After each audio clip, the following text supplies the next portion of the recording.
राधे राधे दोस्तों, आज मैं आप सभी के लिए महाशिवरात्रि व्रत की कथा लेकर आई हूँ।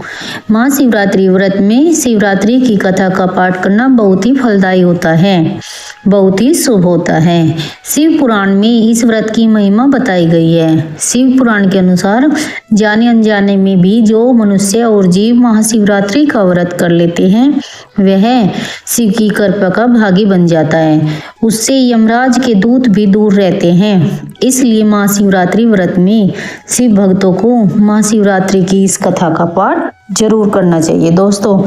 तो चलिए अब मैं महाशिवरात्रि व्रत की कथा शुरू करती हूँ, तो ध्यान से सुनिएगा। पूर्व काल की बात है। चित्रभानु नामक एक शिकारी था। वह शिकार करके अपने परिवार का पालन पोषण करता था।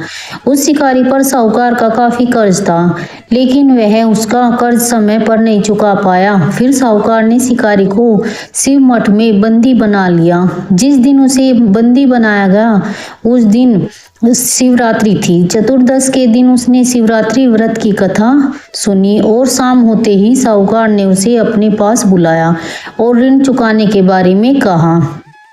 उसके बाद वह फिर शिकार की खोज में निकला। बंदी गृह में रहने के कारण वह बहुत भूखा था। शिकार की तलाश में वह बहुत दूर निकल आया। अंधेरा होने पर उसने जंगल में ही रात बिताने का फैसला किया और एक पेड़ पर चढ़ गया। उस पेड़ के नीचे शिवलिंग था जो बेलपत्र के पत्तों से ढका हुआ था। शिकारी को उसके बारे में जानकारी नहीं थी। पेड़ पर चढ़ते समय उसने जो टहनियां तोड़ी वह शिवलिंग पर गिरती रही। इस तरह से भूखे प्यासे रहकर शिकारी का शिवरात्रि का व्रत हो गया और शिवलिंग पर बेलपत्र भी चढ़ गए। रात के समय एक हिरनी पानी पीने तालाब पर आई। शिकारी जैसे ही उसका शिकार करने जा रहा था, हिरनी बोली, मैं गर्भवती हूँ, शीघ्र ही प्रसव करूंगी। तुम एक साथ दो जीवों की हत्या करोगे। मैं बच्चे को जन्म देकर तुरंत तुम्हारी सामने आ जाऊंगी, तब मुझे मार देना। यह सुनकर शिकारी ने हिरनी को जाने दिया। इस दौरान अनजाने में कुछ बेलपत्र शिवलिंग पर गिर गए। इस तरह उसने अनजाने में प्रथम पैर की पूजा भी संपन्न कर ली। कुछ देर बाद एक हिरनी उधर से निकली। जैसे ही शिकारी उसे मारने के लिए धनुष बाण उठाया तो हिरनी ने प्रार्थना करते हुए कहा, शिकारी, मैं थोड़ी देर पहले ही ऋतु से निर्वृत हुई हूँ, कामातुर विहरणी हूँ, अपने प्रिय की तलाश में हूँ। अपने पति से मिलकर मैं तुम्हारे पास आ जाऊंगी। शिकारी ने उसे जाने दिया। रात का आखिरी पहर बीत रहा था, तब भी कुछ बेलपत्र शिवलिंग पर जा गिरे। ऐसे में शिकारी ने अनजाने में अंतिम पैर की भी पूजा कर ली।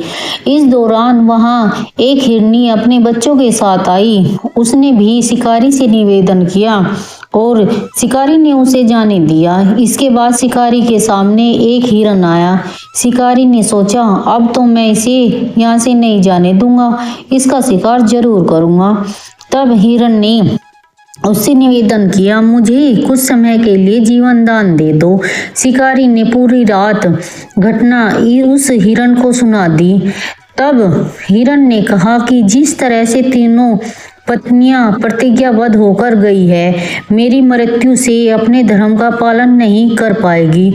जैसे तुमने उन्हें विश्वास पात्र मानकर छोड़ा है, मुझे भी जाने दो। मैं उन सब के साथ तुम्हारे सामने शीघ्र ही उपस्थित होता हूँ।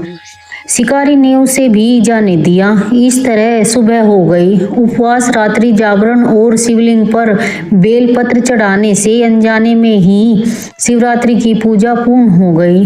लेकिन अनजाने में हुई पूजा का परिणाम उसे तत्काल मिला। थोड़ी देर बाद हिरन और उसका परिवार शिकारी के सामने आ गया। उन सभी को देखकर शिकारी को बहुत ही गिलानी हुई और उसने पूरे परिवार को जीवन दान दे दिया। अनजाने में शिवरात्रि व्रत का पालन करने पर भी शिकारी को मोक्ष की प्राप्ति हुई। जब मृत्यु काल में यमदूत जीव को ले जाने आए तो शिवगणों ने उन्हें वापस भेज दिया और उसे शिवलोक ले गए।